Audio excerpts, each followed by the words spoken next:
আপনাকে 30 লাখ টাকা পুঁজিতে 3টি ব্যবসায়িক আইডিয়া দেবো, যে 3টি ব্যবসা কিয়ামতের আগ পর্যন্ত চলবে। অর্থাৎ পৃথিবীতে যতদিনে কিয়ামত না হবে এই 3টি ব্যবসা চলবে, আর এই 3টি ব্যবসার ব্যাপক চাহিদা রয়েছে।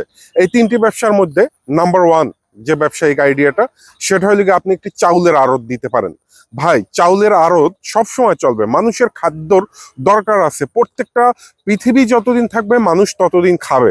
আর এই বাংলাদেশে খাদ্যের চাহিদা বা চালের চাহিদা কি পরিমাণ সেটা আপনারা বিশেষ করে ভালো করে জানেন। অতএব 30 লাখ টাকা পুঁজিতে আপনি কিন্তু খুব সহজেই একটি চাউলের আড়ত দিতে পারবেন। প্রথম অবস্থায় 20-15 লাখ টাকার চাল উঠান, পরবর্তীতে বাকি টাকা ইনভেস্ট করেন। 2 নম্বর যে ব্যবসায়িক আইডিয়া দেবো সেটা হলো কি আপনি একটি রড সিমেন্টের দোকান দিতে পারেন। রড সিমেন্টের দোকানের কিন্তু ব্যাপক চাহিদা। ইট, বালু, রড, সিমেন্ট এগুলো কিন্তু চলতেই থাকে। সবাই মোটামুটি কাদা এখন পাকা করে বাড়ি উঠায়, বিল্ডিং করে।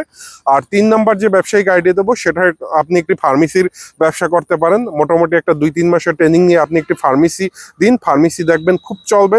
আপনি গ্রাম কিংবা শহর বলবেন, সব জায়গায় কিন্তু ফার্মেসির ব্যবসা খুব চলে থাকে।